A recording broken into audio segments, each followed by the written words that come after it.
മതത്തിൻ്റെ നിഷ്കർഷകളെയും ചട്ടക്കൂടിനെയും എഴുത്തിലൂടെ ഭേദിച്ച novelist doctor Khadija Mumtaz ആണ് വ്യൂ പോയിന്റിൽ ഇന്നിൻ്റെ അതിഥി.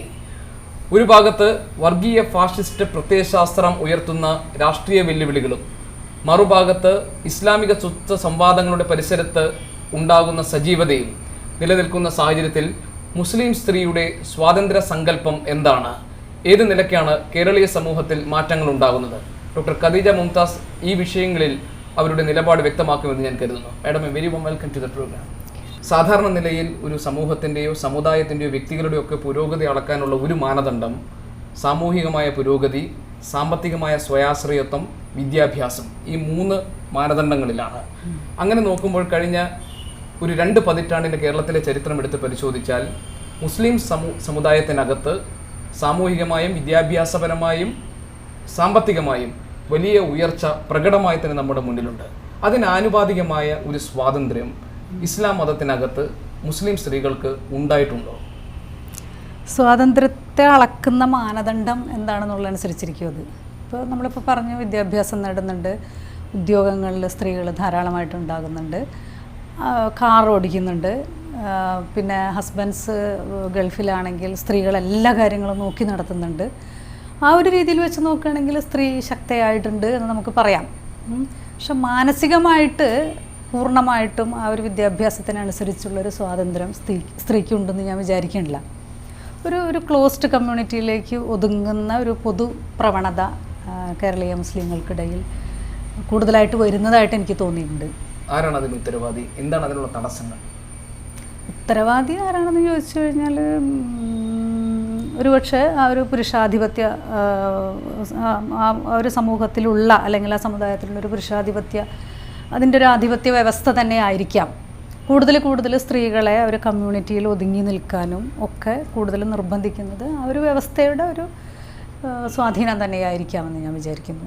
ഈ അടുത്ത കാലത്ത് പുറത്തിറങ്ങിയ എം എൻ കാരശ്ശേരിയുടെ പിടക്കോഴി കൂവരുത് എന്ന പുസ്തകത്തിൽ അദ്ദേഹം അതിൻ്റെ ആമുഖമായി, അതിൻ്റെ അവതാരികയിൽ തന്നെ അദ്ദേഹം പറയുന്നൊരു കാര്യമുണ്ട്. 21-ാം നൂറ്റാണ്ടിൽ പ്രബുദ്ധ കേരളത്തിൽ ഇരുന്നു കൊണ്ട് ബഹുഭാര്യത്വത്തെക്കുറിച്ചും ശൈശവ വിവാഹത്തെക്കുറിച്ചും മുഖം മൂടുന്ന പർദ്ദയെക്കുറിച്ചും ഒക്കെ സംസാരിക്കേണ്ടി വരുന്ന ഗതികേടിനെ കുറിച്ച്, ഇത് ഒരു മുസ്ലിം ഐഡൻറ്റിറ്റിയിലേക്ക് ചുരുങ്ങിപ്പോകാനോ അതല്ലെങ്കിൽ ആ ഐഡൻറ്റിറ്റിയെ നിലനിർത്തി അതിലൂടെ മാത്രമേ ഇനി ഈ പുതിയ കാലത്തെ അതിജീവിക്കാൻ കഴിയൂ എന്ന ഒരു തെറ്റായ സന്ദേശം നൽകുന്നതിലൂടെയും സംഭവിക്കുന്നതാണോ?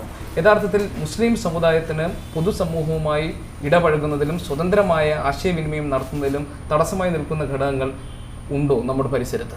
പണ്ട് വിദ്യാഭ്യാസം സിദ്ധിച്ച മുസ്ലിം സ്ത്രീകൾ മറ്റ് കമ്മ്യൂണിറ്റിയായിട്ട് വളരെ ഫ്രീ ആയിട്ട് ഇടപഴകിയിരുന്ന ഒരു ചരിത്രം നമുക്കുണ്ട് അല്ലേ? വിദ്യാഭ്യാസത്തിൻ്റെ മാത്രമേ ഒരു അഭാവം ഉണ്ടായിരുന്നുള്ളൂ.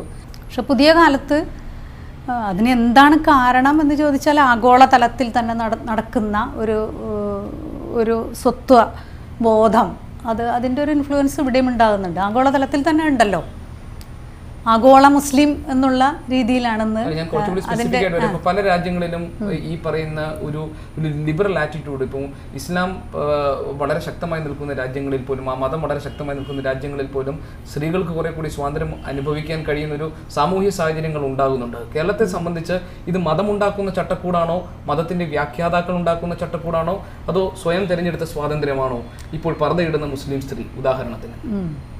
അല്ല, ഞാൻ പറഞ്ഞില്ല, ഒരു ആഗോള ഒരു സ്വാധീനം വരുന്നുണ്ട്. ഇപ്പോൾ ആഗോളതലത്തിൽ എല്ലാവരും പർദ്ദയിടുന്നു അല്ലേ? ഗൾഫ് കൺട്രീസിലെ സ്ത്രീകൾ മുഴുവൻ പർദ്ദയിടുന്നു. അപ്പോൾ ഒരു ഗൾഫ് സ്വാധീനം വളരെ കൂടുതലായിട്ട് കേരളത്തിലും ഉണ്ടായിട്ടുണ്ട്. അതിൻ്റെ ഒരു ശക്തമായ ബന്ധവും ഇപ്പോൾ ഉണ്ടായിട്ടുണ്ടല്ലോ. ധാരാളം മുസ്ലിങ്ങൾ പുറത്തു പോയി ജോലി ചെയ്യുന്നു. അപ്പോൾ അവിടെയുള്ള പുരുഷന്മാർ തന്നെ അതൊരു പർദ്ദ സ്വന്തം സ്ത്രീകൾക്ക് വേണ്ടി, അങ്ങനെയാണ് അത് തുടങ്ങിയത്. സ്ത്രീകൾക്ക് വേണ്ടി അതവരുടെ ഒരു ആഗ്രഹമായി വരുന്നു. സ്ത്രീകൾ ഒരു പക്ഷേ ആദ്യം ഒരു കുതൂഹലത്തോടു കൂടിയായിരിക്കാം പർദ്ദ ഉപയോഗിച്ചിട്ടുണ്ടാവുക, ഫോറിൻ ഡ്രസ്സ് എന്നുള്ള രീതിയിൽ അത് ഉപയോഗിച്ചിട്ടുണ്ടാവാം. പക്ഷെ പിന്നെ പർദ്ദ കമ്പനികളുടെ ഒരു സ്വാധീനം ഭയങ്കരമായിട്ടുണ്ടായിട്ടുണ്ട്. ഒരു വാണിജ്യ താല്പര്യം അതിൽ തീർച്ചയായിട്ടും ഉണ്ട്. അത് പർദ്ദയിടുന്ന സ്ത്രീയാണ് സുന്ദരി, അതല്ലെങ്കിൽ പർദ്ദയിടുന്ന സ്ത്രീയാണ് മാന്യയായ സ്ത്രീ, അങ്ങനെയൊക്കെയുള്ള ആ പരസ്യങ്ങളിലൂടെ അത് കൊണ്ടുവരാൻ അവർ നിരന്തരം ശ്രമിച്ചുകൊണ്ടിരിക്കുന്നുണ്ട്. അല്ല, പർദ്ദ ഏതെങ്കിലും അർത്ഥത്തിൽ ഈ സ്ത്രീ സ്വാതന്ത്ര്യത്തെ ഇല്ലാതാക്കുന്നതാണ് ഇപ്പോൾ എം എൻ കാരശ്ശേരിയെ പോലുള്ളവർ അഭിപ്രായപ്പെടുന്നത് പോലെ? അല്ല, എന്തിനാണ് അങ്ങനെ നമ്മുടെ ശരീരം മറയണം എന്നാണെങ്കിൽ അതിന് പർദ്ദയുടെ ആവശ്യമില്ലല്ലോ, ചുരിദാർ ഇട്ടാൽ പോരെ. പർദ്ദ എന്ന് പറയുമ്പോൾ നമ്മൾ ആ ഒരു സമുദായത്തിലേക്ക് മാത്രം ഒതുങ്ങുന്ന ഒരു മുസ്ലിം സ്ത്രീയുടെ ഡ്രസ്സ് അതാണ് എന്നുള്ളൊരു പ്രഖ്യാപനം കൂടിയാണ്. ഞങ്ങൾ വേറെയാണ് എന്നുള്ളൊരു പ്രഖ്യാപനം അവിടെ വരുന്നുണ്ട്. അതേപോലെ തന്നെ ഞാനൊരു ശരീരം മാത്രമാണ് എന്നുള്ള ഒരു ഓർമ്മപ്പെടുത്തലും കൂടി അവിടെ ഉണ്ടാവുന്നുണ്ട്. ഈ ഒരു സ്വത്വം എന്നത്, ഈ ഐഡന്റിറ്റി എന്ന് പറയുന്നത് നിലനിർത്താൻ വേണ്ടി നടത്തുന്ന ഈ ശ്രമങ്ങൾ അത് ഈ പൊതുസമൂഹത്തിന്റെ പൊതുധാരയ്ക്കൊപ്പം നിൽക്കുന്നതിന് തടസ്സമാവുകയും പ്രോഗ്രസീവ് എന്ന് പറയുന്ന ഒരു നീക്കത്തിന് വിഘാതമാവുകയും ചെയ്യുന്നുണ്ടെങ്കിൽ അതിന്റെ കാരണങ്ങൾ അന്വേഷിച്ച് കണ്ടെത്തേണ്ടതല്ലേ? അല്ല, ഡ്രസ്സിലൂടെ നമ്മൾ സെപ്പറേറ്റ് ആണ് എന്നുള്ള ഒരു പ്രഖ്യാപനം ഉണ്ടാവുന്നത് തീർച്ചയായിട്ടും നല്ലതല്ല. നമ്മൾ കറുത്തൊരു ഡ്രസ്സ് ഇടുന്നു, നമ്മൾ വേറെയാണ്. നമ്മളിപ്പോൾ അറബ് നാടുകളിലല്ലല്ലോ, നമ്മളിപ്പോൾ കേരളത്തിലാണല്ലോ. കേരളത്തിൽ നമ്മുടെ പഴയ ഡ്രസ്സൊന്നും ഇതല്ലല്ലോ, പർദ്ദയൊന്നും അല്ലല്ലോ. മുസ്ലിം സ്ത്രീയുടെ ഡ്രസ്സ് വേറെ ഒന്നായിരുന്നു. കച്ചി മുണ്ടുണ്ടായിരുന്നു, കുപ്പായം ഉണ്ടായിരുന്നു. ഒരു കൃത്യമായിട്ടൊരു ഐഡൻറ്റിറ്റി ഉള്ളൊരു ഡ്രസ്സായിരുന്നു. അത് തന്നെ ഇടണം എന്നല്ല നമ്മൾ പറയുന്നത്. അത് ഉപേക്ഷിച്ചിട്ട് നമ്മൾ സാരിയിലേക്ക് വന്നു അല്ലേ. ഇനിയിപ്പോൾ സാരി വേണമെങ്കിൽ തലയിലൂടെ ഇടാം. അത് മുസ്ലിങ്ങൾ മാത്രമല്ല, മറ്റ് നോർത്ത് ഇന്ത്യയിലുള്ളവരും തലയിൽ കൂടെ ഇടുന്നുണ്ട്. ചുരിദാർ അതിടാം അല്ലേ. പക്ഷേ ആഗോള തലത്തിലുള്ളൊരു ഡ്രസ്സ് തന്നെ നമ്മൾ സ്വീകരിക്കുമ്പോൾ അവിടെ ഉണ്ടാവുന്നത് നമ്മൾ വേറെയാണ്. അല്ലെങ്കിൽ ലോകവ്യാപകമായിട്ട് തന്നെ മുസ്ലിങ്ങൾ വേറെയാണ്, ഞങ്ങൾ ഇങ്ങനെയാണ്. അത് ആഗോളതലത്തിൽ തന്നെ നിലനിൽക്കുന്ന ഒരു മുസ്ലിം ഭീതി അത് അവർ വേറെയാണ്, അവരുടെ സംസ്കാരം വേറെയാണ്, അവർ നമ്മളുമായിട്ട് മിങ്കിൾ ചെയ്യില്ല. അങ്ങനെയുള്ളൊരു ഒരു ഒരു ഒരു വിഭാഗീയത മറ്റ് സമുദായങ്ങളിലെ ആളുകൾക്ക് കൂടി തോന്നിക്കുന്ന വിധത്തിലാണ് മുസ്ലിം സ്ത്രീകളുടെ വസ്ത്രധാരണം ഇപ്പോഴെന്നാണ് എനിക്ക് തോന്നിയിരിക്കുന്നത്. ഞാൻ ചോദിക്കാൻ കാരണം ഈ അടുത്ത കാലത്ത് ഏറ്റവും അധികം ഒരുപക്ഷെ ചർച്ച ചെയ്യപ്പെട്ട വിഷയങ്ങളാണ് ബഹുഭാര്യാത്വം സംബന്ധിച്ചുണ്ടായിട്ടുള്ള വിവാദങ്ങൾ, മുത്തലാഖ് വിഷയം, നിക്കാഹ് ഹലാല പോലെയുള്ള പ്രശ്നങ്ങളിൽ കോടതി ആ വിഷയങ്ങൾ പരിശോധിച്ചുകൊണ്ടിരിക്കുകയാണ്. ഇപ്പോൾ ബഹുഭാര്യാത്വത്തെ കുറിച്ച് സംസാരിക്കുമ്പോൾ പല മുസ്ലിം പണ്ഡിതന്മാരും സ്വതന്ത്രമായി തുറന്ന വേദികളിൽ തന്നെ അവർ പറയുന്നത് ഇതിനെ ഒരു മതചിട്ടയുടെ ഭാഗമായി അതിന് കണ്ണി ചേർത്തുകൊണ്ട് അതിനെ മഹത്വവൽക്കരിക്കാൻ വേണ്ടിയുള്ള ശ്രമം നടക്കുന്നുണ്ട്. ബഹുഭാര്യത്വം എന്ന് പറയുന്നത് കേരളത്തിൻ്റെ സാഹചര്യത്തിലെങ്കിലും ഇതൊരു അനാചാരമായി പരിഗണിക്കേണ്ടതല്ലേ? ഈ വിഷയത്തിൽ എങ്ങനെയാണ് ഒരു പുരോഗമന ചിന്തയും ഇടപെടലും സാധ്യമാവുക? അല്ല, ഒരു സ്ത്രീയുടെ ഒരു സ്വത്വം അംഗീകരിക്കുന്നുണ്ടെങ്കിൽ, സ്ത്രീയുടെ വ്യക്തിത്വം അംഗീകരിക്കുന്നുണ്ടെങ്കിൽ പുരുഷന് സാധിക്കുമോ സ്വന്തം സ്ത്രീ വേറൊരു പുരുഷനുമായിട്ട് ഏതെങ്കിലും തരത്തിലുള്ള ബന്ധമുണ്ടാകുന്നു? ഇപ്പം ഞാൻ പറയട്ടെ, വേറെ മറ്റു കാര്യത്തിൽ പോലും, വേറെ ഇപ്പം സെക്സ് തന്നെ ആവണമെന്നില്ല, അല്ലാത്ത തരത്തിൽ പോലും ഒരു സൗഹൃദം ഉണ്ടാവുന്നത് പോലും പലപ്പോഴും പുരുഷന് സഹിക്കുന്നില്ല അല്ലേ. അപ്പോൾ ഒരു പുരുഷൻ വേറൊരു സ്ത്രീയെ കൂടി സ്വന്തം ഭാര്യ തന്നെ പോലെ തന്നെ, ഒരു ഭാര്യ എന്ന് പറയുമ്പോൾ അതിൻ്റെ അതുകൂടി ആലോചിക്കണം. അത് വെറും ശാരീരികമായിട്ടുള്ളൊരു പങ്ക് വയ്ക്കൽ മാത്രമല്ല, മാനസിക തലത്തിൽ കൂടി അത്രമാത്രം സ്ത്രീ അങ്ങനെയാണ് സെക്സിനെ പോലും അനുഭവിക്കുന്നത്. ഒരു വളരെ ഡീപ്പായിട്ട് മാനസിക തലത്തിലുള്ളൊരു ബന്ധമാണ് സ്ത്രീക്ക് സ്വന്തം പുരുഷനായിട്ട് ഉണ്ടാവുന്നത്. പുരുഷനൊരു പക്ഷെ അത്ര ഡീപ്പായിട്ട് ഉണ്ടാവുന്നില്ലായിരിക്കാം. അപ്പോൾ തന്നെ പോലെ വേറൊരു സ്ത്രീ കൂടി ഇത്തരത്തിൽ അദ്ദേഹത്തിൻ്റെ മനസ്സ് ഷെയർ ചെയ്യുന്നുണ്ട് എന്നുള്ളത് ഒരു സ്വത്വബോധമുള്ള വ്യക്തിത്വമുള്ളൊരു സ്ത്രീക്ക് ഒരു തരത്തിലും ആക്സെപ്റ്റ് ചെയ്യാൻ പറ്റുന്നതല്ല. ഈ സ്വത്വം എന്ന് പറയുന്ന ഈ ഒരു ആശയത്തെ നിലനിർത്താൻ വേണ്ടി പറയുന്ന കാര്യങ്ങൾ പലതും സാധാരണക്കാരായ ആളുകൾക്ക് മനസ്സിലാക്കാൻ രണ്ട് വഴികളാണുള്ളത്. ഒന്ന്, മതത്തെ ശരിയായ രീതിയിൽ മനസ്സിലാക്കുക. രണ്ട്, അതല്ലെങ്കിൽ മതത്തിൻ്റെ വ്യാഖ്യാതാക്കളിൽ നിന്ന് കാര്യങ്ങൾ പഠിച്ചെടുക്കുക. അപ്പോൾ മതത്തിനിടയിൽ വ്യാഖ്യാതാക്കൾ വന്ന് അതിനെ വ്യാഖ്യാനിച്ച് ഉണ്ടാക്കുന്ന പ്രശ്നങ്ങളാണോ താങ്കൾ ഈ പറഞ്ഞതുപോലെ ഒരു ഭീതിയിൽ നിന്നുണ്ടാകുന്ന ഈ പറയുന്ന സ്വത്വബോധത്തിൻ്റെ അടിസ്ഥാനം? അല്ല, ഭീതിയിൽ നിന്നുണ്ടാകുന്ന സ്വത്വബോധം എന്നൊക്കെ പറയുന്നത് അതൊക്കെ ഇപ്പോൾ വന്നതാണ്. വ്യാഖ്യാതാക്കൾ പണ്ടേ ഈ ഇസ്ലാമിൻ്റെ പുരുഷന്മാർ തന്നെയാണ് അല്ലേ. പുരുഷന്മാർ തന്നെയാണ് ഖുർആൻ്റെ ഒക്കെ വ്യാഖ്യാനങ്ങൾ ഉണ്ടാക്കിയിട്ടുള്ളത്. അത് പുരുഷന് ഫേവറബിളായിട്ട് തന്നെയാണ് ഖുർആൻ്റെ ഒക്കെ വ്യാഖ്യാനങ്ങൾ വന്നിട്ടുള്ളത്. ആ രീതിയിലാണ് ഖുർആൻ്റെ എല്ലാ വ്യാഖ്യാനങ്ങളും വന്നിട്ടുള്ളത്. അത് വേറെ തരത്തിൽ വ്യാഖ്യാനിക്കാൻ സാധിക്കും. ഇസ്ലാമിക ഫെമിനിസ്റ്റുകളൊക്കെ അത് ചെയ്തുകൊണ്ടിരിക്കുന്നുണ്ട്. പല അർത്ഥഭേദങ്ങളുണ്ട്. അപ്പോൾ ആ തരത്തിൽ പുരുഷൻ വ്യാഖ്യാനിച്ച, പുരുഷൻ മാത്രം ശരീഅത്ത് അങ്ങനെ എല്ലാ കാര്യങ്ങളും തീരുമാനിച്ചിട്ടുള്ള ഒരു മതത്തിൽ സ്ത്രീ മനസ്സിലാക്കുന്നത് ദൈവം പറഞ്ഞിട്ടുള്ളതാണ്, ഞാൻ സെക്കൻഡാണ്, ഹസ്ബൻഡിനേക്കാളും അല്ലെങ്കിൽ പുരുഷനേക്കാളും താഴെയാണ് സ്ത്രീ എന്നുള്ള ആ ഒരു വിശ്വാസം ഖുർആനിലൂടെ അതൊരു വിധേയത്വത്തോടു കൂടി അവൾ ഏറ്റെടുക്കുകയാണ്. അവൾ സന്തോഷത്തോടു കൂടിയൊന്നല്ല, അവൾ അങ്ങനെയാണത് മനസ്സിലാക്കുന്നത്. ആ രീതിയിലാണത് വ്യാഖ്യാനിച്ച് വെച്ചിരിക്കുന്നത്. അപ്പോൾ നമ്മൾ വീണ്ടും ഈ പൊളിറ്റിക്കൽ ഇസ്ലാം എന്ന് പറഞ്ഞ ഒരു സംജ്ഞയിലേക്ക് വരികയാണെങ്കിൽ, പൊളിറ്റിക്കൽ ഇസ്ലാം ഉണ്ടാക്കുന്ന പ്രശ്നങ്ങൾ, അതായത് ഉദാഹരണത്തിന് ഇപ്പോൾ താങ്കൾ പറഞ്ഞതുപോലെ തന്നെ അതിലൊരു പുരുഷാധിപത്യ സ്വഭാവം ഉണ്ടാകുന്നു എന്നുള്ളത്, അതിൻ്റെ രാഷ്ട്രീയ സ്വഭാവം, ഇതെല്ലാം തന്നെ സ്ത്രീയെ അടിമയാക്കി വെക്കാനോ അല്ലെങ്കിൽ രണ്ടാം തരക്കാരിയാക്കിയോ മാറ്റി നിർത്തുന്നു എന്ന ഒരു പ്രതീതി ഉണ്ടാക്കുന്നത്. ഇതിനെ മറികടക്കാൻ എന്താണ് മുസ്ലിം സ്ത്രീകളുടെ മുന്നിലെ മാർഗം? എങ്ങനെയാണ് അവരതിനെ മനസ്സിലാക്കേണ്ടത്? അല്ല, അവള് ലോകത്തെ മനസ്സിലാക്കണം. അവൾ വെറുതെ ഇപ്പോൾ അക്കാഡമിക്കായിട്ട് കുറച്ച് പഠിച്ച് കുറച്ച് ഡിഗ്രി ഉണ്ടാക്കിയതുകൊണ്ട് കാര്യമില്ല. അവളുടെ ബുദ്ധി ഉപയോഗിക്കണം, അവൾ ധാരാളമായിട്ട് വായിക്കണം, ലോകത്തെ മനസ്സിലാക്കാനുള്ള സന്ദർഭം അവൾ ഉണ്ടാക്കിയെടുക്കണം. ഇന്നത്തെ കാലത്ത് അത് ഉണ്ടാവുന്നില്ല എന്നുള്ളത് സത്യമാണ്. അപ്പോൾ ധാരാളമായിട്ട് വായിക്കുക, ലോകത്തെ മനസ്സിലാക്കുക, സമൂഹത്തെ മനസ്സിലാക്കുക. ഇപ്പോൾ ഇന്നത്തെ കാലത്ത് ഉണ്ടാവുന്നത് എന്താണെന്ന് വെച്ചാൽ, ഒരു സമുദായത്തിലുള്ള മുസ്ലിം സമുദായം ഞാൻ പറഞ്ഞില്ല, ഏത് സമുദായം അവനവൻ്റെ സമുദായത്തിലെ സ്കൂളുകളിലെ പഠിപ്പിക്കുന്നുള്ളൂ കുട്ടികളെ. അപ്പോൾ ആ ഒരു ലോകം, ഇപ്പോൾ ആ ഒരു സമുദായം അല്ലെങ്കിൽ ആ ഒരു റിലീജിയൻ മാത്രമാണ് ബെസ്റ്റ്, അങ്ങനെയാണ് അവർ പഠിച്ച് വളരുന്നത്. അപ്പോൾ അതിനപ്പുറത്തേക്ക് അവർക്ക് ചിന്തിക്കാൻ പറ്റുന്നില്ല. പണ്ട് വിദ്യാലയങ്ങളിലാണ് നമ്മളൊക്കെ പഠിച്ചിരിക്കുന്നത്. അപ്പോൾ അതിൽ നമ്മൾ മനസ്സിലാക്കുന്നുണ്ട് പലതരത്തിലുള്ള മതങ്ങളുണ്ട്, പലതരത്തിൽ വിശ്വസിക്കുന്നവരുണ്ട്. ഇതൊക്കെ പറയുന്നത് ഒന്ന് തന്നെയാണ് എന്നുള്ളൊരു ബോധ്യം നമുക്കുണ്ടായിരുന്നു. ഇന്ന് അതുണ്ടാവുന്നില്ല, അത് മനഃപൂർവ്വം ഉണ്ടാക്കാതെ ഇരിക്കുകയാണെന്ന് കൂടി ഞാൻ വിചാരിക്കുന്നുണ്ട്. പിന്നെ നമുക്ക് ഭാഷാജ്ഞാനം ശരിയായ രീതിയിൽ ഉണ്ടാക്കുന്നില്ല ഇന്നത്തെ വിദ്യാഭ്യാസം. ഭാഷ ശരിക്കുണ്ടെങ്കിൽ തന്നെ നമുക്ക് ധാരാളമായിട്ട് വായിക്കാൻ സാധിക്കും. സ്വന്തം ഭാഷയിലായാലും മറ്റ് ഭാഷകളിലും ഒക്കെയുള്ള സാഹിത്യകൃതികളിലും ആയിട്ടുള്ള ബന്ധം വളരെ പ്രധാനമാണ്. ആ സാഹിത്യകൃതികളിലൂടെ നമുക്ക് സമൂഹത്തെ മനസ്സിലാക്കാൻ സാധിക്കുന്നുണ്ട്. അപ്പോൾ അങ്ങനെ സമൂഹമായിട്ടും അക്ഷരങ്ങളായിട്ടും ഉള്ള ശരിയായ ബന്ധം ഇല്ലാതാവുന്നുണ്ട്. അത് ഇല്ലാതാവുന്ന വിധത്തിലൊരു ക്ലോസ്ഡ് കമ്മ്യൂണിറ്റി ആയിട്ട് അതിൻ്റേതായ ആഹ്ലാദങ്ങളും ഒക്കെ ആയിട്ട് വളരുമ്പോൾ അങ്ങോട്ടുള്ളൊരു എക്സ്പോഷർ അവർക്ക് കിട്ടുന്നില്ല. എനിക്കൊന്ന് താങ്കൾ തന്നെ ഇതിനു മുൻപ് ചില അഭിമുഖങ്ങളിൽ പറഞ്ഞിട്ടുണ്ട്, ഈ മതത്തിൻ്റെ വേലിക്കെട്ടുകളെ ഭേദിച്ചു പോകുന്ന ഒരു മനസ്സുണ്ട്, അത് എല്ലാത്തിനെയും തകിടം മറിക്കുന്നുവെന്ന്. 2010 അക്കാദമി അവാർഡ് കിട്ടിയ താങ്കളുടെ ബർസ എന്ന നോവലിലെ കഥാപാത്രം ഒരു നവ മുസ്ലിം നായികയാണ്.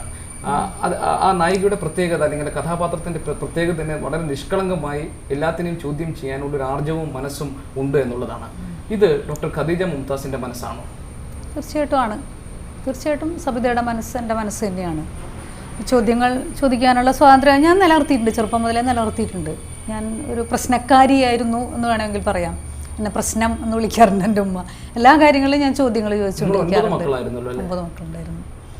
ചോദ്യങ്ങൾ ഞാൻ ചോദിക്കാറുണ്ട്. മൊല്ലാക്കയുടെ നടിയൊക്കെ കിട്ടിയിട്ടുണ്ട് ധാരാളം. നന്നായി പഠിക്കുമായിരുന്നു. അല്ല, പക്ഷേ വളരെ ചെറുപ്പത്തിൽ അച്ഛൻ മരിച്ചു. വാപ്പ മരിച്ച ശേഷം പിന്നെ ഉമ്മയാണ് നിങ്ങളെ രക്ഷാകർതൃത്വം മുഴുവൻ ഏറ്റെടുത്തത്. അപ്പോൾ ഒരു വളരെ തന്റേടിയായ ഒരു സ്ത്രീ ആയിരുന്നിരിക്കണമല്ലോ. എൻ്റെ ഉമ്മ നല്ല തന്റേടിയായിരുന്നു, മതവിശ്വാസിയുമായിരുന്നു, നല്ല മതവിശ്വാസിയായിരുന്നു. അല്ല, ഇത് മതത്തിന്റെ ചോദ്യങ്ങളല്ല. മതത്തിന്റെ ചോദ്യങ്ങൾ എൻ്റെ മനസ്സിലുള്ളതൊക്കെ കുറേ ഉമ്മയുടെ മനസ്സിലുണ്ടായിരുന്നു എന്ന് തന്നെയാണ് ഞാൻ വിശ്വസിക്കുന്നത്. പക്ഷെ മറ്റു കാര്യങ്ങൾ, എല്ലാ കാര്യങ്ങളും ഞാൻ ഇങ്ങനെ ചോദ്യങ്ങൾ ചോദിച്ചുകൊണ്ടിരിക്കാറുണ്ട്. ആ ഒരു മനസ്സ് ഞാൻ കീപ്പ് ചെയ്തിട്ടുണ്ട്. പക്ഷെ ആ മനസ്സ് പലപ്പോഴും പല മുസ്ലിം സ്ത്രീകളും അടക്കി വെക്കുന്നുണ്ട്. ആ ചോദ്യങ്ങൾ ചോദിക്കാനുള്ള പല ചോദ്യങ്ങളും മനസ്സിൽ ഒതുക്കി വെക്കുന്നുണ്ട്. അപ്പോൾ ബർസ ഇറങ്ങിക്കഴിഞ്ഞപ്പോൾ പലരും എന്നെ വിളിച്ചിട്ട് പറഞ്ഞത് അതാണ്, ഇത് ഞങ്ങളുടെ മനസ്സിലുള്ള ചോദ്യങ്ങളാണ്, ഡോക്ടർ പറഞ്ഞപ്പോൾ ഞങ്ങൾക്ക് അത്രമാത്രം ആഹ്ലാദമുണ്ട് എന്നാണ് പറഞ്ഞിരിക്കുന്നത്. അപ്പോൾ ചെറുപ്പകാലത്ത് മുതൽ തന്നെ ഒരു സർഗാത്മകമായ നിഷേധത്വം ഉണ്ടായിരുന്നെന്നുള്ളൂ. ഒരുപക്ഷെ അതിന് പിന്നെ എവിടെയെങ്കിലും ഒരു തടസ്സം നേരിട്ടിട്ടുണ്ടാവുക ഒരുപക്ഷെ വിവാഹം കഴിഞ്ഞപ്പോഴായിരിക്കും. ഞാൻ അങ്ങനെ പർട്ടിക്കുലറായിട്ട് ചോദിക്കാൻ കാരണം, ഒരു എഴുത്തുകാരി ആയത് യാദൃച്ഛികമായിട്ടാണെന്ന് മുൻപ് പറഞ്ഞിട്ടുണ്ട്. എഴുത്തുകാരി ആവുക എന്നത് ഭർത്താവിനെ സംബന്ധിച്ച് അത്ര പ്രിയമുള്ളൊരു കാര്യമായിരുന്നു. അല്ലെന്ന് വെച്ചാൽ അതൊരു ഡീവിയേഷൻ ആയിരുന്നു. കാരണം ഞാൻ ഒരു എഴുത്തുകാരിയാവുന്ന അദ്ദേഹം ഒരിക്കലും പ്രതീക്ഷിച്ചിട്ടില്ല. ഞങ്ങൾ രണ്ടുപേരും വായിക്കുകയൊക്കെ ചെയ്യുമായിരുന്നു. ഇല്ല, ആഗ്രഹിച്ചിട്ടില്ല. എഴുത്തുകാരിയാവുന്ന ആഗ്രഹിച്ചിട്ടില്ല. നന്നായി വായിക്കാറുണ്ട്, അദ്ദേഹം വായിക്കാറുണ്ട്. അദ്ദേഹത്തിനേക്കാളും കൂടുതൽ ഞാൻ വായിക്കാറുണ്ട്. നോവലുകളും ഇതുകളൊക്കെ ഞാൻ വായിക്കാറുണ്ട്. പക്ഷെ അതായത് 40 ഒക്കെ കഴിഞ്ഞിട്ടാണ്, 40 വയസ്സിന് ശേഷം ഞാനൊരു പെട്ടെന്നൊരു എഴുത്തുകാരിയാവുക എന്ന് പറയുമ്പോൾ അത് അദ്ദേഹം ആക്സെപ്റ്റ് ചെയ്യാൻ അദ്ദേഹത്തിനൊരു ബുദ്ധിമുട്ടുണ്ടായിരുന്നു. കാരണം എഴുത്തുകാരിയാകുമ്പോൾ ഞാൻ സമൂഹത്തിലേക്ക് പോകുന്നു, എനിക്ക് അത്തരത്തിലുള്ള ബന്ധങ്ങൾ ഉണ്ടാവുന്നു, എന്നെ കാണാൻ പലരും വരുന്നു, എനിക്ക് ചിലപ്പോൾ പ്രോഗ്രാമിനൊക്കെ പോകേണ്ടി വരുന്നു. അതൊക്കെ അദ്ദേഹത്തിന് കുറച്ചൊരു ഡിസ്റ്റർബൻസ് ആയിട്ട് തോന്നിയിട്ടുണ്ടെങ്കിൽ എനിക്കത് അല്ല, അത് പുരുഷൻ്റെ പ്രശ്നമാണത്. തീർച്ചയായിട്ടും പുരുഷൻ്റെ പ്രശ്നമാണ്. കാരണം മതത്തിൻ്റെ കാര്യത്തിൽ അദ്ദേഹം നന്നായി ലിബറലാണ്, നല്ലോണം അത്തരത്തിൽ ചിന്തിക്കുന്ന ആൾ തന്നെയാണ്. അക്കാര്യത്തിൽ എനിക്ക് പ്രശ്നമൊന്നുമില്ല. ഇന്നേ വരെ എനിക്ക് പ്രശ്നം ഉണ്ടായിട്ടില്ല. ഞാൻ എന്ത് ചെയ്തില്ലെങ്കിലും അദ്ദേഹം ഒന്നും പറയാറില്ല. ഞാൻ ഇപ്പോൾ തലയിൽ തട്ടിടാൻ എന്നോട് ഒരിക്കലും പറയാറില്ല. അപ്പോൾ അതുകൊണ്ട് മതപരമായ കാര്യങ്ങളിലല്ല, ഒരു പുരുഷൻ്റെ മനസ്സുണ്ടല്ലോ, പുരുഷൻ്റെ മനസ്സ്, അവർക്ക് ആഗ്രഹം തൻ്റെത് മാത്രമായ ഭാര്യ അല്ലെങ്കിൽ തൻ്റെ ബന്ധുക്കളുമായിട്ട് ഉള്ള അങ്ങനെയുള്ളൊരു ലോകമുണ്ടല്ലോ. പിന്നെ ഡോക്ടറാണ്, പേഷ്യൻസ് ഉണ്ട്, ദാറ്റ് ഈസ് ഇനഫ്. അതിൻ്റെ അപ്പുറത്തേക്ക് ഞാൻ വളരുമ്പോൾ ഉണ്ടാകുന്ന ചെറിയൊരു ഡിസ്റ്റർബൻസ്, പക്ഷേ പിന്നെ അദ്ദേഹം അത് വളരെ ഭംഗിയായിട്ട് ആക്സെപ്റ്റ് ചെയ്തു. കുറച്ച് കാലങ്ങൾ പിടിച്ചു. അദ്ദേഹം മാറിയിട്ടുണ്ട്, തീർച്ചയായിട്ടും മാറിയിട്ടുണ്ട്. ഞാനും കഴിയുന്നതും അദ്ദേഹത്തിന് വല്ലാത്തൊരു മാനസികമായിട്ടുള്ളൊരു പ്രശ്നം ഉണ്ടാക്കാത്ത വിധത്തിൽ അഡ്ജസ്റ്റ് ചെയ്ത് ക്രിയേറ്റീവായിട്ട് തന്നെയാണ് പോയിരിക്കുന്നതെന്നാണ് എൻ്റെ ഇവിടെയാണ് എന്റെ ചോദ്യം. അതായത് പൊതുവിൽ നമ്മുടെ ഒരു ഫെമിനിസ്റ്റ് കാഴ്ചപ്പാടിന്റെ ഒക്കെ ഒരു കേന്ദ്ര ബിന്ദു ഒരു പുരുഷാധിപത്യ സമൂഹം എല്ലാം അടിച്ചേൽപ്പിക്കാൻ ശ്രമിക്കുന്നു, അതിൽ സ്ത്രീകൾക്ക് അവരുടെ സ്വത്വം നഷ്ടപ്പെടുന്നു എന്നതിലാണ്. പക്ഷെ മാഡം പലപ്പോഴും പറഞ്ഞിട്ടുള്ളത് ഈ പുരുഷാധിപത്യം എന്നതിനപ്പുറത്ത് പുരുഷാധിപത്യത്തെ വകവെച്ചു കൊടുക്കുന്ന അല്ലെങ്കിൽ അതിന് വഴങ്ങിക്കൊടുക്കുന്ന ഒരു അടിമ മനോഭാവം സ്ത്രീകൾക്കുണ്ട്. അതെന്ന് മാറുന്നുവോ അന്നേ സ്ത്രീകൾക്ക് ഉയർന്നു വരാൻ കഴിയുള്ളൂ എന്നാണ്. ഇപ്പോൾ ഭർത്താവിന്റെ ഒരു മാറ്റം ഉണ്ടാക്കാൻ താങ്കൾക്ക് കഴിഞ്ഞു. സ്ത്രീകളെ സംബന്ധിച്ച് അവിടെ വേണ്ടതെന്നാണ് എൻ്റെ അഭിപ്രായം. എന്ന് വെച്ചാൽ അത് നമുക്ക് പുരുഷന്മാരെ കുറ്റം പറയാൻ പറ്റില്ല. അങ്ങനെ ഒരു മനോഭാവം അവർക്കുണ്ടായി വരുന്നത് അവർ വളർന്ന സാഹചര്യം, അവർ അത്രയും കാലം മനസ്സിലായതിന് മുമ്പുള്ള അവരുടെ പാരൻസ് എങ്ങനെയാണ് പെരുമാറിയിരുന്നത് ഒക്കെ അവർ കാണുന്നുണ്ട് അല്ലേ. അവരുടെ സമുദായത്തിലുള്ള സ്ത്രീകൾ എങ്ങനെയായിരുന്നു ഇതൊക്കെ കാണുന്നുണ്ട്. ഇതിലൂടെയൊക്കെയാണ് നമ്മൾ ഒരു മനുഷ്യൻ്റെ വ്യക്തിത്വം ഉണ്ടാവുന്നത്. അപ്പോൾ അദ്ദേഹത്തിൻ്റെ മനസ്സിൽ അങ്ങനെ ഉണ്ടായിരുന്നെങ്കിൽ അത് എനിക്ക് കുറ്റം പറയാൻ പറ്റില്ല. എല്ലാ പുരുഷന്മാരുടെ അത് ഗ്രാജ്വലി മാറേണ്ടതാണ്. ഗ്രാജ്വലി മാറാനും കൂടി നമ്മൾ സഹായിക്കേണ്ടതാണ് എന്നാണ് എനിക്ക് തോന്നിയിട്ടുള്ളത്. അപ്പോൾ ഞാൻ പറയാറുള്ളത് സ്ത്രീയുടെ ജീവിതം നിരന്തരം പൊരുതലുകളിലൂടെയാണ് പോകേണ്ടത്. ദാമ്പത്യത്തിലടക്കം നിരന്തരം പൊരുതണം. പക്ഷെ ആ പൊരുതലുകൾ എന്ന് പറയുമ്പോൾ അതൊരു എല്ലാം പൊട്ടിച്ചെറിഞ്ഞുകൊണ്ടുള്ളൊരു പൊരുതലല്ല. പതുക്കെ പതുക്കെ പരസ്പരം മനസ്സിലാക്കാൻ സാധിക്കുന്ന വിധത്തിലുള്ള പൊരുതലുകൾ ഉണ്ടായിക്കൊണ്ടേയിരിക്കണം. എന്നുവെച്ചാൽ നമ്മൾ ശരിയെന്ന് തോന്നുന്നത് എന്തുകൊണ്ടാണ് നമ്മളത് ചെയ്യുന്നത്, അത് ശരിയാണെന്ന് നമുക്ക് തോന്നുന്നുണ്ട്. അത് 100% നമ്മൾ ശരിയാണെന്ന് നമ്മൾ വിശ്വസിക്കുന്ന കാര്യങ്ങൾ പറയാനുള്ള ഒരു ആർജവം ഉണ്ടായിരിക്കുക എന്നുള്ളത് തന്നെയാണ് പ്രധാനം. അത് തന്നെയാണ് പൊരുതൽ. ഈ ലിബറൽ മുസ്ലിം വുമൺ എന്ന് പറയുന്ന ആ സങ്കല്പത്തെ എങ്ങനെ താങ്കൾ വ്യാഖ്യാനിക്കും, അല്ലെങ്കിൽ നിർവചനം എന്താണ്? എൻ്റെ നിർവചനം എന്ന് വെച്ചാൽ ഏത് ലിബറലായ ഒരു സ്ത്രീ എന്ന് പറയുമ്പോൾ അവളുടെ വ്യക്തിത്വം പൂർണ്ണമായിട്ട് വികസിക്കാനുള്ള ഒരു സാധ്യത ഉണ്ടാവണം. അത് തന്നെയാണ് ലിബറൽ മുസ്ലിം ഞാൻ വിചാരിക്കുന്നത്. ഓരോരുത്തരും ഓരോ തരത്തിലായിരിക്കാം. വളരെ ബ്രേവായിട്ട് പുരുഷനെ പോലെ, അല്ലെങ്കിൽ പുരുഷനെ പോലെ എന്ന് ഞാൻ പറയുമ്പോൾ നമ്മുടെ പുരുഷ സങ്കല്പം പോലെ അങ്ങനെ ഉള്ള സ്ത്രീകളുണ്ടായിരിക്കാം. അല്ലാതെ തൻ്റെ സർഗാത്മകമായിട്ടുള്ള കഴിവുകൾ അത് പൂർണ്ണമായിട്ട് വികസിപ്പിക്കുന്ന സ്ത്രീകളുണ്ടായിരിക്കാം. മറ്റു തരത്തിലുള്ള എല്ലാ തരത്തിലും അങ്ങനെ അവനവൻ്റെ വ്യക്തിത്വം എന്താണോ, അവനവൻ എന്താണോ അത് പൂർണ്ണമായിട്ട് വികസിക്കാൻ സാധിക്കുന്നത് തന്നെയാണ് സ്ത്രീയുടെ ലിബറേഷൻ എന്ന്. അതിനുള്ള സാഹചര്യം കേരളീയ കുറവാണ്. സ്ത്രീയെ പറ്റി പറയണതിനാ പുരുഷൻ പോലും പൂർണ്ണ വ്യക്തികളാവുന്നില്ല ഇന്നത്തെ കാലത്ത്. പുരുഷൻ പോലും ഒരു വാർപ്പ് മാതൃകകളായിട്ട് വരാനാണ് ശ്രമിക്കുന്നത്. പുരുഷനിൽ സ്ത്രീത്വം ഉണ്ടാവാം അല്ലേ, അതൊക്കെ നമ്മൾ പൂർണ്ണതയിലെത്തുന്നില്ല. പുരുഷൻ എന്ന് പറഞ്ഞാൽ പുരുഷൻ ഇങ്ങനെയായിരിക്കണം എന്നുള്ളൊരു സമൂഹത്തിൻ്റെ ഒരു കൺസെപ്റ്റ് ഉണ്ട്. അതേപോലെ പക്ഷെ അതിൽ കൂടുതൽ സ്ട്രെയിൻ വരുന്നത് സ്ത്രീക്കാണ് എന്ന് മാത്രമേ ഉള്ളൂ. പുരുഷനും തീർച്ചയായിട്ടും ഉണ്ട്. നീ ആണല്ലേ അയ്യേ എന്ന് പറയുന്നില്ലേ, അതേപോലെ തന്നെ സ്ത്രീയോടും നീ ഒരു പെണ്ണാണ് സൂക്ഷിക്കണം എന്ന് പറയുന്നതിൻ്റെ മറ്റേ ഭാഗമാണത് പുരുഷനോട് പറയുന്നത്. അപ്പോൾ പൂർണ്ണ വ്യക്തികളാവുന്നില്ല നമ്മളാരും. ഇതിപ്പോൾ മുസ്ലിം സമുദായത്തിലെ പ്രശ്നങ്ങൾ നമ്മൾ പറഞ്ഞു. മറുഭാഗത്ത് ഈ പറയുന്ന ഭൂരിപക്ഷ വർഗീയതയ്ക്ക് കളമൊരുക്കുന്ന തരത്തിൽ, അല്ലെങ്കിൽ അവിടെയും ഈ പഴയ ഹൈന്ദവ മൂല്യങ്ങളെ വീണ്ടും തിരിച്ചു കൊണ്ടുവരാൻ പാകത്തിലുള്ള ഇടപെടലുകൾ BJP നേതൃത്വം കൊടുക്കുന്ന സർക്കാരിൽ നിന്ന് പോലും ഉണ്ടാകുന്നു എന്ന ആക്ഷേപമാണ് ആയുഷ് മന്ത്രാലയത്തിന്റെ ഏറ്റവും മാത്രമല്ല ഇഷ്ടംപോലെ അതിന് മുമ്പും ഉണ്ടായിട്ടുണ്ട്. ഞാൻ പറഞ്ഞ ഏറ്റവും പുതിയ ഉദാഹരണമാണിത്. അതായത് ഗർഭിണികൾക്ക് കൊടുത്തിട്ടുള്ള നിർദ്ദേശങ്ങൾ, മാംസം കഴിക്കരുത്, ലൈംഗിക ബന്ധം പാടില്ല, അതുപോലെ തന്നെ നല്ല ചിന്തയും നല്ല ഗുണങ്ങളും ഉണ്ടാകാൻ വേണ്ടി നടത്തേണ്ട കാര്യങ്ങൾ നന്മയുടെ പരിവേഷത്തിലാണല്ലോ എല്ലാം ചെയ്യുന്നത്. നന്മയുടെ ഒരു എന്താ പറയുക, അതിൻ്റെ ഒരു പരിവേഷത്തിൽ കൊടുത്തു കഴിഞ്ഞാൽ എല്ലാം സ്വീകരിക്കപ്പെടും എന്നുള്ള ഒരു വിശ്വാസത്തിലാണ് അതൊക്കെ ചെയ്യുന്നത്. എല്ലാം തീർച്ചയായിട്ടും അത് ഭീകരമായ അപകടം ചെയ്യുന്നതാണ്. ഇത് സ്ലോ ബ്രെയിൻ വാഷിംഗ് ആണിത്. Slow brain washing. നന്മ ഏതാണ്, നല്ലത് ഏതാണ് എന്നുള്ളത് പറഞ്ഞ് നിരന്തരം നമ്മളുടെ മനസ്സിലുണ്ടാക്കുകയാണ്. അപ്പോൾ ഒരു ചീത്ത മാംസം ഭക്ഷിക്കുന്ന ആളുകൾക്ക് ഒരു ഇൻഫീരിയോറിറ്റി കോംപ്ലക്സ് ഉണ്ടാകുന്നത്. ഞങ്ങൾ മാംസം ഭക്ഷിക്കുന്ന ചീത്ത മനുഷ്യർ, ഞങ്ങളുടെ കുട്ടികൾ കറുത്ത കുട്ടികൾ, വെളുത്ത കുട്ടികളല്ല. അത്തരത്തിലൊരു അപകർഷത താഴെക്കിടയിലുള്ളവർക്ക് ഉണ്ടാക്കുക. അതേപോലെ തന്നെ ആ സവർണ ബോധത്തെ കൂടുതൽ ഉറപ്പിക്കുക. അപ്പോൾ അവർ ശ്രേഷ്ഠരാണ്, ഞങ്ങൾ അധമരാണ്, അങ്ങനെയുള്ളൊരു വിഭാഗീയത സാവകാശത്തിൽ ഉണ്ടാക്കി കൊണ്ടുവരിക എന്നുള്ളത് തന്നെയാണ് ഇതിൻ്റെ ഉദ്ദേശം എന്ന് തന്നെയാണ് ഞാൻ വിചാരിക്കുന്നത്. ഇതൊരു എക്സാമ്പിൾ മാത്രമാണ്. ഇതിൻ്റെ അപ്പുറത്തുള്ള നമ്മളിപ്പോൾ കശാപ്പ് നിരോധനം അവിടെയൊക്കെ ഉണ്ടായിട്ടുള്ളത് തന്നെയാണ്. ഈ അധികാരം എന്ന് പറയുന്നത്, അതിൻ്റെ പ്രയോഗത്തിലെ പ്രശ്നങ്ങൾ, അതുപോലെ തന്നെ അധികാര സ്ഥാനത്തേക്ക് സ്ത്രീകൾക്ക് എത്രത്തോളം വരാൻ കഴിയുന്നുണ്ടെന്ന ചോദ്യങ്ങൾ ഇപ്പോൾ മുസ്ലിം സ്ത്രീയെ സംബന്ധിച്ചാണെങ്കിൽ മതസംഘടനയിലായാലും ശരി, അതല്ലെങ്കിൽ മുസ്ലിം ലീഗ് പോലുള്ള രാഷ്ട്രീയ പാർട്ടിയിലായാലും ശരി, അധികാര ശ്രേണി എടുത്ത് പരിശോധിക്കുമ്പോൾ അവർക്ക് മുന്നിൽ വാതിലുകൾ അടയുകയാണ്. ഒരൊറ്റയാളെ പോലും ജയിപ്പിച്ച് നിയമസഭയിൽ കൊണ്ടിരുത്താൻ പാകത്തിലുള്ള ഒരു പുരോഗതി ഈ പ്രസ്ഥാനങ്ങൾക്ക് ഉണ്ടായിട്ടില്ല. ഇതൊരു വെല്ലുവിളിയായി സ്വീകരിക്കുകയാണെങ്കിൽ എവിടെ നിന്നാണ് ഇതിന്റെ തിരുത്തലുകൾ തുടങ്ങേണ്ടത്? എങ്ങനെയാണ് ഇതിനെ അതിജീവിച്ച് മുന്നോട്ട് വരാൻ കഴിയുന്നത്? ഇത് ഓരോ സ്ത്രീയും വിചാരിക്കേണ്ടി വരും. ഓരോ സ്ത്രീയും അത് വിചാരിക്കണം. അതിന് പുരുഷൻ്റെയും ഹെൽപ്പ് തീർച്ചയായിട്ടും ഉണ്ടായിരിക്കണം. പുരോഗമനപരമായിട്ട് ചിന്തിക്കുന്ന പുരുഷന്മാരുടെയും കൂടി സഹായം അതിനുണ്ടാവേണ്ടതുണ്ട്. സ്ത്രീ സ്വയം വിചാരിക്കണം എന്ന് പറയുകയാണെങ്കിൽ സ്ത്രീക്ക് അതിനുള്ള എക്സ്പോഷറും കൂടി വേണം. അത് സ്വയം തീരുമാനിക്കണം, വായിക്കണം, ധാരാളം എക്സ്പോഷർ, സമൂഹത്തിലേക്ക് എക്സ്പോഷർ ഉണ്ടായിരിക്കണം. ഇപ്പോൾ ഒരു സാഹിത്യപരമായ ഒരു ചർച്ച നടക്കുമ്പോൾ പോലും, ഇപ്പോൾ ബർസയുടെ തന്നെ ചർച്ച എവിടെയെങ്കിലും നടക്കുമ്പോൾ ഞാൻ ഏറ്റവും അധികം ആഗ്രഹിക്കുക മുസ്ലിം സ്ത്രീകളുണ്ടായിരിക്കണം എന്നാണ്. പക്ഷെ അവരുണ്ടാവാറില്ല. ഇത് കേൾക്കുമ്പോൾ സന്തോഷിക്കുന്ന മറ്റു സമുദായത്തിലുള്ള സ്ത്രീകളേ ഉള്ളൂ, മറ്റു സമുദായക്കാരേ ഉള്ളൂ.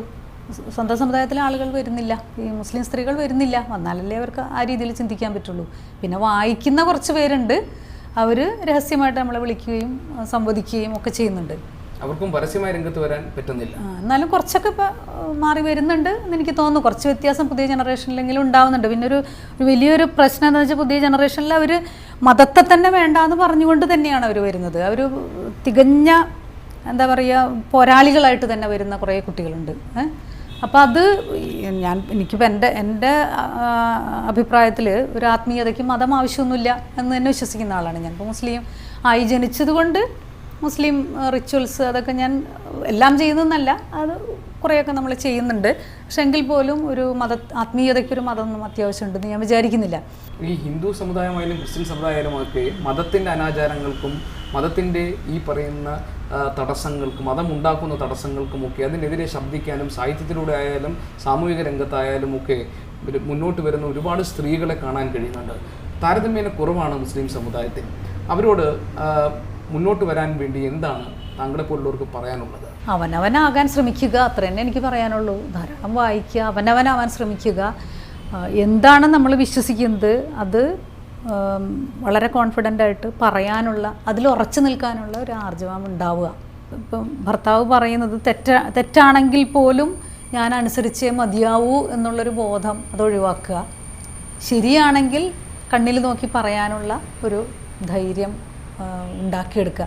അത് വളരെ പ്രധാനമാണ്. അത് സ്ത്രീയുടെ സ്വാതന്ത്ര്യത്തിൻ്റെ പ്രശ്നം മാത്രമല്ല എന്ന് ഞാൻ വിചാരിക്കുന്നത്. അത് ഇനി വളരുന്ന തലമുറയ്ക്ക് കൂടി അവർ വീട്ടിൽ നിന്ന് കിട്ടുന്ന സന്ദേശങ്ങളുണ്ട്. ഞാൻ പറഞ്ഞ അബോധത്തിൽ നമ്മുടെ മനസ്സിലുണ്ടാകുന്ന ഈ സന്ദേശങ്ങളുണ്ടല്ലോ, പുരുഷനാണ് ശ്രേഷ്ഠൻ, സ്ത്രീ ഒതുങ്ങി നിൽക്കേണ്ടതാണ് എന്നുള്ള ആദ്യത്തെ സന്ദേശം ചെറിയ കുട്ടിയായിരിക്കുമ്പോൾ വരെ കിട്ടുന്നത് ഈ കുടുംബത്തിൽ നിന്നല്ലേ. അപ്പോൾ അവിടെ സ്ത്രീ അങ്ങനെയല്ല, സ്ത്രീ ശക്തിയാണ്, അവളുടെ അഭിപ്രായങ്ങൾ പറയും. തെറ്റാണെങ്കിൽ പുരുഷനോട് തെറ്റാണെന്ന് പറയാനുള്ള ആർജവം തൻ്റെ അമ്മ കാണിക്കുന്നുണ്ടെങ്കിൽ ആ കുഞ്ഞ് ആൺകുട്ടിയാണെങ്കിൽ അവൻ മനസ്സിലാവും സ്ത്രീ അത്ര മോശമൊന്നുമല്ല എന്ന്. എല്ലാ ഫീൽഡിലും എല്ലായിടത്തും ചെന്ന് കഴിഞ്ഞാൽ നമ്മൾ തൊട്ട് താഴെയുള്ള ആളുകളെ എനിക്ക് പീഡിപ്പിക്കാൻ പറ്റും, എനിക്ക് എൻ്റെ അധികാരം പ്രയോഗിക്കാൻ പറ്റും എന്നുള്ള ആദ്യ പാഠം കിട്ടുന്ന അച്ഛനും അമ്മയും തമ്മിലുള്ള ഈ ബന്ധത്തിൽ നിന്ന് തന്നെയാണ്. ഏതായാലും പുതിയ മാറ്റങ്ങൾ ഉണ്ടാകട്ടെ, ഗുണകരമായ മാറ്റം പ്രതീക്ഷിക്കാം. Thank you very much madam for this.